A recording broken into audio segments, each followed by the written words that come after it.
Natuna, gugusan pulau yang kaya akan sumber daya alam terletak di ujung utara Indonesia.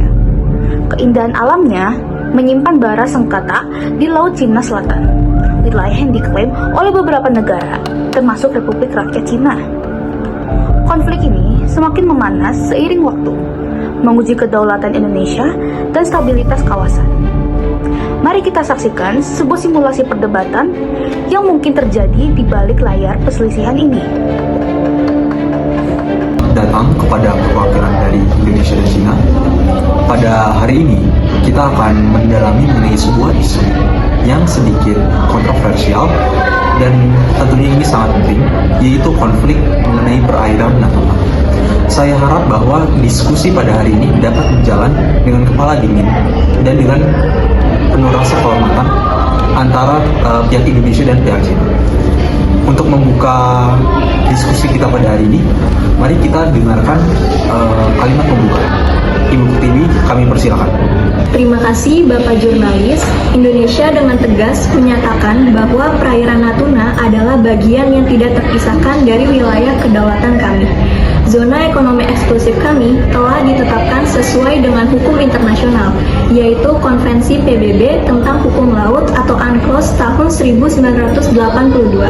Aktivitas pihak asing yang melanggar batas ZEE kami, terutama kegiatan penangkapan ikan ilegal dan provokasi kapal penjaga pantai adalah pelanggaran nyata terhadap kedaulatan Indonesia. Terima kasih. Republik Rakyat Cina memiliki klaim historis yang sah atas wilayah di Laut Cina Selatan, termasuk area yang kami sebut sebagai 9 garis putus-putus atau 9 dash line.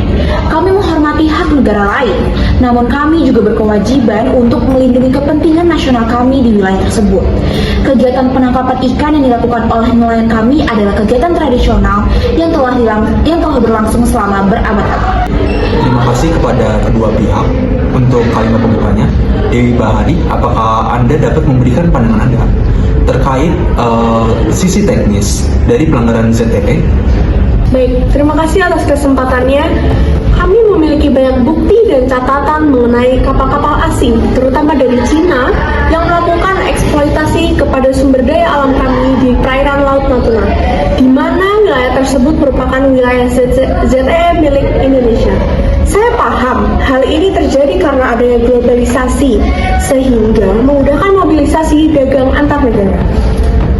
Tetapi globalisasi berdampak buruk dalam hal ini. Mereka tidak hanya merugikan sumber daya alam, tetapi juga mengancam mata pencaharian nelayan-nelayan lokal kami. Kami telah melakukan berbagai upaya penegak hukum, namun tantangannya sangat besar, mengingat wilayah perairan Indonesia yang sangat luas. Konflik Natuna berakar pada tumbas tinggi klaim wilayah di Laut Cina Selatan. Cina mengklaim hampir seluruh wilayah laut ini berdasarkan 9 garis putus-putus yang tidak sepenuhnya diakui oleh hukum internasional. Garis ini tumpah tindih dengan ZEE beberapa negara ASEAN, termasuk Indonesia di perairan Natuna. Insiden yang sering terjadi melibatkan kapal penjaga pantai Cina yang mengawal kapal-kapal nelayan mereka, bahkan memasuki wilayah ZEE Indonesia. Hal ini memicu ketegangan diplomatik dan kekhawatiran akan berpotensi konflik yang lebih besar. Indonesia sendiri tidak memiliki sengketa teritorial dengan Cina di daratan, namun penegakan kedaulatan di laut menjadi isu yang krusial. Baik, kita telah mendengar pandangan dari Ibu Pertiwi dan Mutiara Timur. Laksamana Samudra, apakah TNI Angkatan Laut Republik Indonesia memiliki pandangan terkait sengketa perairan Natuna ini? Baik, Bapak Jurnalis, terima kasih atas kesempatannya. Sebagai garda terdepan penjaga kedaulatan negara di laut, tentunya kami akan selalu siap siaga. Kami akan meningkatkan patroli di wilayah Natuna dan akan bertindak tegas sesuai hukum yang berlaku terhadap setiap pelanggaran.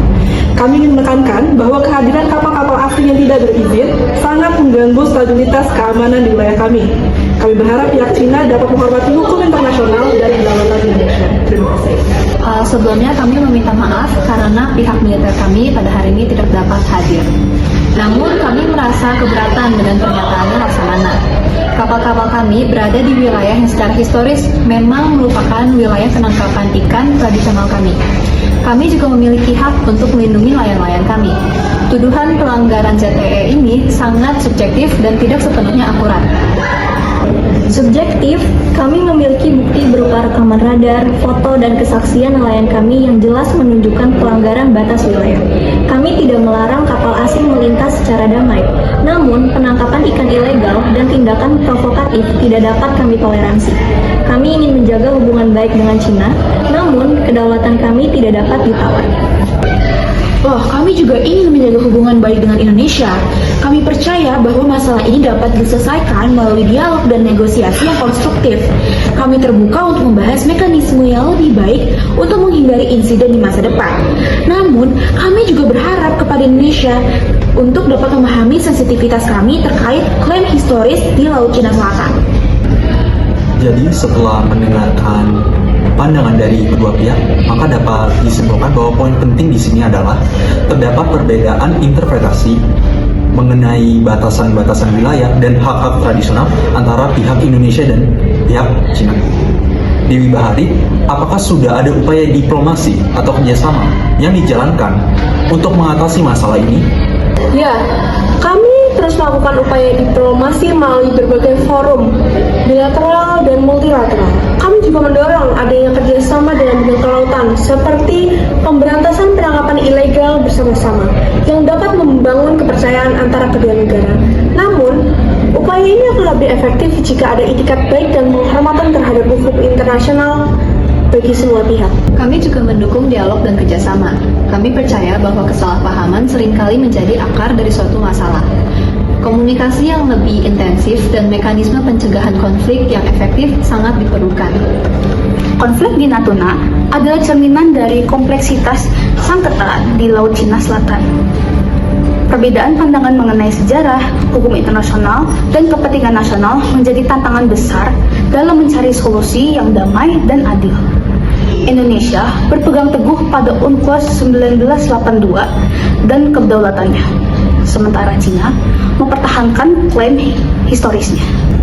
Baik, kita sudah sampai di penghujung dari pertemuan pada hari ini. Kita sudah mendengarkan banyak sekali perspektif yang begitu menarik terkait sebuah isu yang cukup kontroversial ini. Apakah dari masing-masing pihak, baik itu Indonesia ataupun Cina, memiliki harapan terkait permasalahan ini? Harapan kami adalah agar semua pihak dapat menghormati hukum internasional dan kedaulatan masing-masing negara. Kami ingin melihat Laut Cina Selatan menjadi kawasan yang damai, stabil, dan sejahtera, di mana semua negara dapat bekerja sama secara saling menguntungkan. Kami berharap Indonesia dapat memahami posisi kami dan kita dapat terus membangun komunikasi yang baik. Kami percaya bahwa persahabatan dan kerjasama adalah kunci untuk menyelesaikan perbedaan yang ada. Kami akan terus berpegang teguh pada prinsip yang kami pegang dalam menjaga wilayah kedaulatan Indonesia, termasuk perairan Natuna. Kami tidak akan ragu untuk mengambil langkah strategis lebih lanjut jika diperlukan, tentunya sesuai hukum yang berlaku. Kami berharap semua pihak dapat bertindak dengan kepala dingin dan menghindari tindakan apapun yang dapat memicu eskalasi konflik ini. Kami akan terus berupaya melindungi sumber daya laut Indonesia dan kesejahteraan nelayan kami. Kami berharap kerjasama internasional dapat ditingkatkan untuk memberantas penangkapan ikan ilegal dan menjaga kelestarian lingkungan laut. Kami juga berharap bahwa kesalahpahaman dapat diatasi melalui dialog yang jujur dan terbuka. Kami ingin melihat hubungan harmonis antara Cina dan Indonesia. Perdebatan ini hanyalah secuil gambaran dari rumitnya permasalahan di Natuna. Konflik ini tidak hanya melibatkan aspek hukum dan politik, tetapi juga menyentuh harga diri bangsa dan kepentingan ekonomi. Masa depan kawasan ini akan sangat bergantung pada kemampuan semua pihak untuk mengedepankan dialog, menghormati hukum internasional, dan membangun kerjasama yang saling menguntungkan. Ketegasan Indonesia dalam menjaga kedaulatan patut diapresiasi. Namun, diplomasi yang cerdas dan keberlanjutan juga sangat diperlukan untuk mencapai stabilitas di kawasan Laut Cina Selatan. Semoga Laut Cina Selatan, termasuk perairan Natuna, dapat menjadi lautan yang damai dan membawa kemakmuran bagi seluruh bangsa di kawasan ini. Saya pamit undur diri, terima kasih.